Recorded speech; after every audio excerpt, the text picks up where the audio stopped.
नमस्कार, आवाज इंडिया में आप सभी का स्वागत है। मैं हूं सीमा और नजर डाल लेते हैं दिन भर की टॉप 20 खबरों पर। तेलंगाना के बहाने राहुल गांधी ने साफ कर दिया है कि जातिगत जनगणना को एक मॉडल के तौर पर देश के सामने एक विकल्प रखेंगे। बीजेपी के नेतृत्व वाली एनडीए सरकार अगर तेलंगाना की कांग्रेस सरकार के ओबीसी आरक्षण लागू करने के कदम का विरोध करती है तो ऐसी स्थिति में कांग्रेस इसे लेकर बीजेपी और मोदी सरकार पर हमलावर हो सकती है। औरंगजेब की कब्र पर चल रहे विवाद की वजह से नागपुर हिंसा की आग में जल उठा है। नागपुर में दो गुटों में हिंसक झड़प के चलते कई दुकानों, घरों और वाहनों में आगजनी की गई, जिसके बाद इलाके में कर्फ्यू लगा दिया गया है। पुलिस भी हिंसा को लेकर एक्शन मोड में आ गई है। नागपुर में हुई हिंसा के बाद मुख्यमंत्री देवेंद्र फडणवीस ने विधानसभा में बयान दिया, जिसमें उन्होंने इस घटना को सुनियोजित हमला बताया है। छावा फिल्म और औरंगजेब का जिक्र करते हुए पुलिस पर हमला करने वालों को किसी को भी छोड़ा नहीं जाएगा, चाहे वो किसी भी कोने में जाकर छिप जाए। विश्व हिंदू परिषद ने नागपुर में अफवाह फैलाने और हिंसा करने वालों के खिलाफ सख्त कानूनी कार्रवाई करने की मांग की है। बीएचपी के राष्ट्रीय प्रवक्ता विनोद बंसल और केंद्रीय संगठन महामंत्री मिलिंद परांडे ने ये भी कहा है कि औरंगजेब की कब्र की जगह पूज्य धनाजी, संताजी और छत्रपति राजाराम महाराज जी का स्मारक बनाया जाना चाहिए। प्रवर्तन निदेशालय ने आज मंगलवार को एमनेस्टी इंटरनेशनल और ह्यूमन राइट्स वॉच के परिसरों पर छापेमारी की। ये कार्रवाई ओपन सोसाइटी फाउंडेशन के कथित अवैध विदेशी फंडिंग के आरोपों की जांच के तहत की गई है। सीबीआई ने पहले ही इस मामले में चार्जशीट दाखिल कर दी है, जबकि ईडी ने जांच अब शुरू की है। बिहार की राजनीति में एक नया अध्याय शुरू हो गया है। लालू यादव, नीतीश कुमार और रामविलास पासवान जैसे दिग्गज नेताओं के बाद तेजस्वी यादव, चिराग पासवान और निशांत कुमार जैसे युवा नेता केंद्र में आ रहे हैं। प्रशांत किशोर और मुकेश साहनी जैसे अन्य नेता भी अपनी जगह बनाने की कोशिश कर रहे हैं। ईडी ने राबड़ी देवी से जमीन अधिग्रहण और नौकरी के बदले जमीन लेने वालों के बारे में जानकारी मांगी है। ये मामला मनी लॉन्ड्रिंग से भी जुड़ा हुआ है और लालू प्रसाद यादव समेत कई अन्य को भी सम्मन भेजा गया है। भारतीय मूल की अमेरिकी नागरिक सुनीता विलियम्स अपने सहयोगी के साथ 19 मार्च को अमेरिका के फ्लोरिडा समुद्री किनारे पर 3:48 पर लैंड करेंगी। उनका पैराशूट 18,000 फीट की ऊंचाई पर खुलेगा, जिसके बाद वो पृथ्वी पर 9 महीने बाद वापस लौटेंगी। हिमाचल प्रदेश के बजट 2025 में कर्मचारियों और पेंशनरों को बड़ी सौगात दी गई है। मुख्यमंत्री सुखविंदर सिंह सुक्खू ने कर्मचारियों के लिए 3% महंगाई भत्ते की घोषणा की है।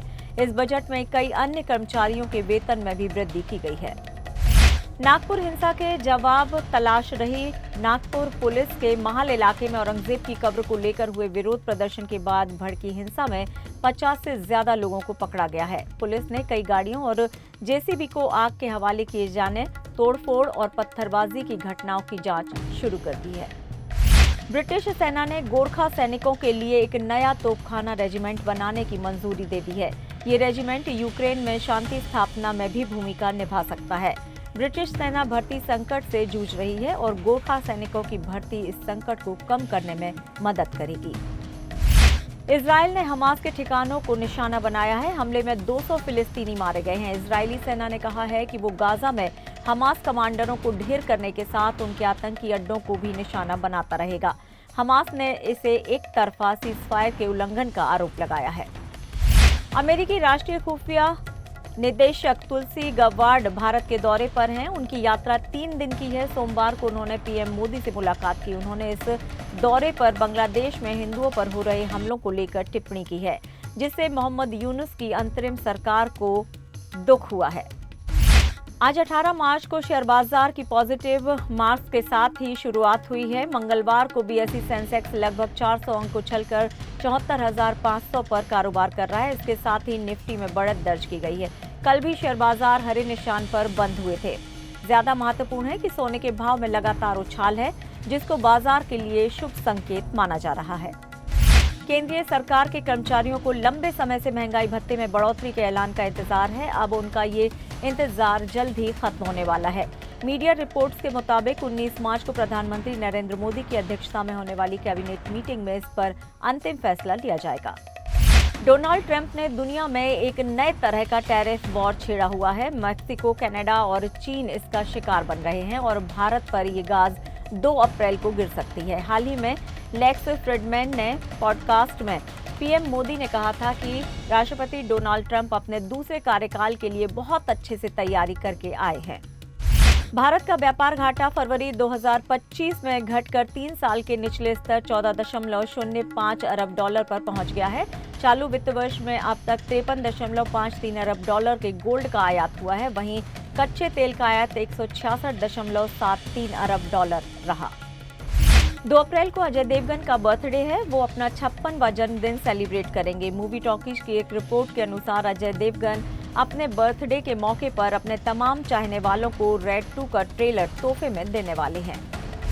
पंकज त्रिपाठी की बेटी आशी त्रिपाठी ने भी पिता की राह पर चलते हुए अभिनय की दुनिया में अपने कदम बढ़ा दिए हैं। उन्होंने एक म्यूजिक वीडियो के जरिए एक्टिंग में डेब्यू किया है। उनका सॉन्ग लोगों को काफी पसंद आ रहा है। वहीं बेटी की इस जर्नी की शुरुआत पर पंकज त्रिपाठी इमोशनल हो गए। सिकंदर नाचे नाचे पर खूब नाचे सलमान खान। रश्मिका के साथ दिखी रोमांटिक केमिस्ट्री। सलमान खान ने अपने अपकमिंग फिल्म सिकंदर का तीसरा गाना रिलीज कर दिया है, जिसमें वो खूब डांस करते नजर आ रहे हैं। इस गाने में रश्मिका मंडाना के साथ उनकी जबरदस्त केमिस्ट्री दिख रही है। फिलहाल टॉप 20 खबरों में इतना ही। नमस्कार।